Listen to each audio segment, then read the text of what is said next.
at the end of the day, the accomplishment of recording the Upright Acoustic Piano is what it's about. When you sit back and listen to your final mixed tracks and you feel that piano breathing through your records, hopefully it will all be worth it and you'll know exactly what I mean. So you've got your piano, you've got some microphones, and now it's time to record the actual instrument and see how it sounds on your record. Now, hopefully in this video, I'm going to give you some insights, some, in a way, a bit of a checklist of what you need to do to make sure you record a great sounding piano for your recordings. My name's Martin, I'm from Meyer Street Records, and I love recording the upright piano. It just has a real tone. You hear everything, the little, scratches, the hammers hitting the strings, the air vibration. It is just amazing to record, and it's not always for the faint-hearted. If you're used to recording a digital sounding sampled electric piano, suddenly recording the acoustic can be quite traumatic, as I've mentioned, I think, in a previous video.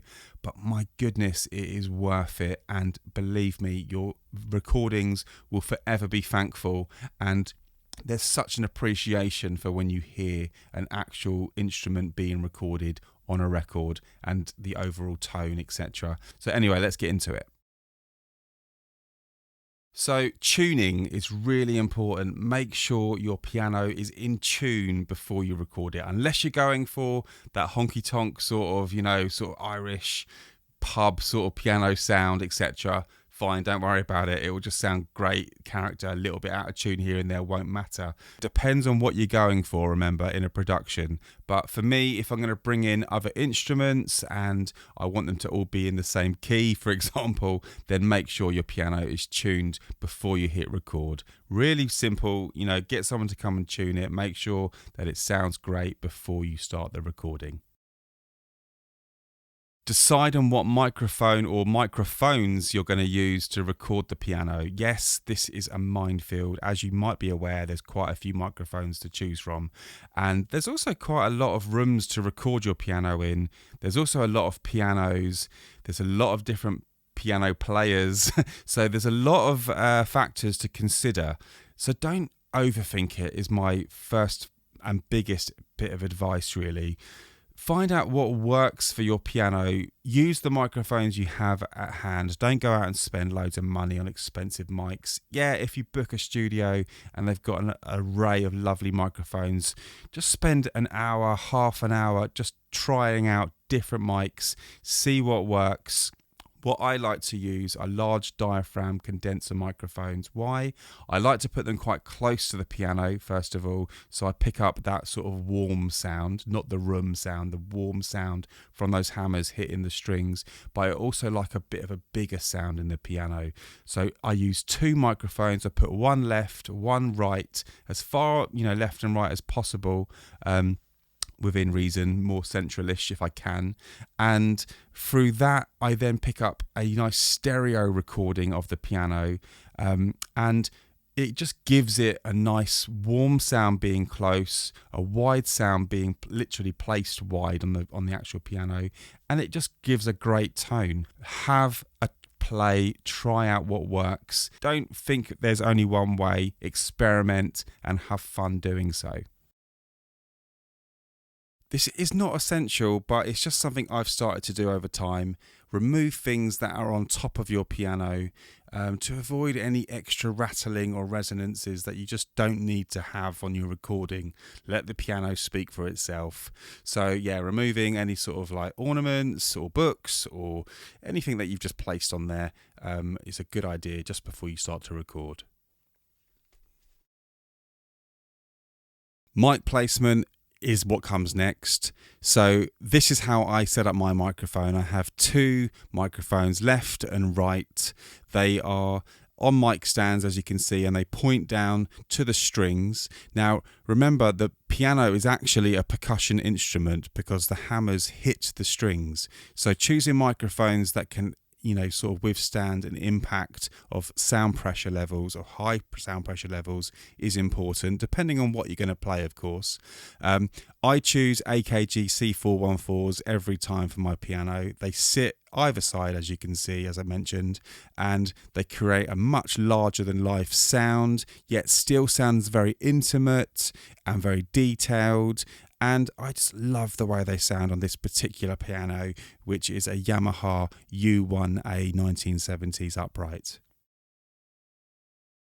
So please do not be put off by my recording space. You do not need as much recording equipment as I have in the control room to record the upright piano. Yes, it's nice to have the stuff, but believe me, you do not need all of it.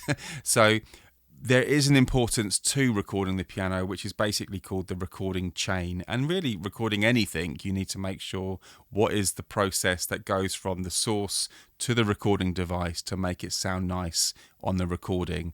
Now, the recording chain for the piano is as follows. I'm going to have my two C414 AKG microphones, left and right, true stereo on the piano, facing down onto the strings. Those microphones then plug directly into my mic pre, which is basically your mixing desk inputs. Microphone level, the XLR plug, and you set your levels. I use my Neve 1073 DPX. Clean sound, warm sound. I trust the audio on it and it sounds fantastic. I then insert also on top of that an outboard compressor, which basically controls the peaks, keeps the quiet parts a bit louder. I only like compress, so look into compression if you're going to add that on the recording. You don't want to over compress. You can add that later anyway, but I just like to look after those peaks just in case you take a fantastic recording and it accidentally peaks on the record because you didn't set a threshold to look after that part. Not essential, just something I've done through experience. From there we go into the DAW, which is the digital audio workstation, things like Pro Tools, Logic, etc., to actually record the sound. If you're still with me at this point, I really appreciate it. And so I ask you kindly to hit the subscribe and a thumbs up. I really appreciate your support. So we're at the point now of actually going to start recording. But before we do that, let's set up the actual DAW side of things, so things are ready to go into your tape machine, if you like, or the modern day tape machine, which is the computer, so the recording device. So we're going to go onto the screen and I'll show you what I do. I have two microphones, which means I need two separate tracks in my DAW to record the microphones separately.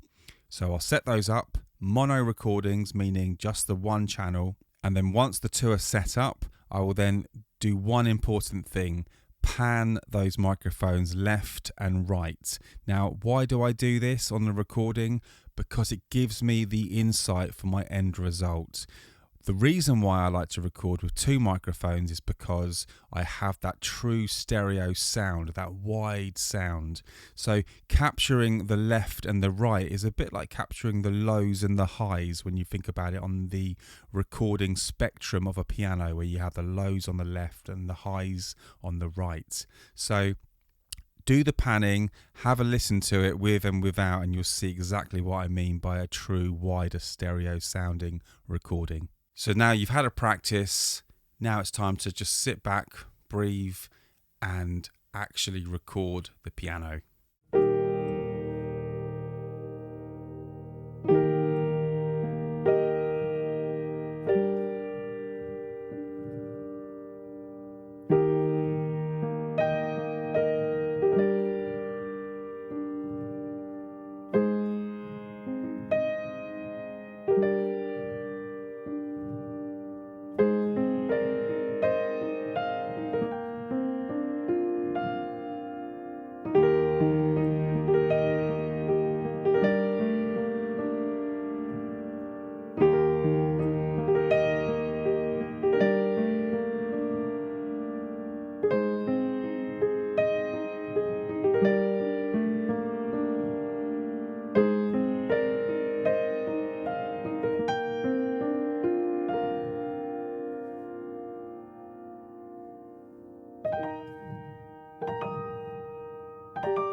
So there you go. I hope this video has helped you. I hope it's given you some advice, some tips.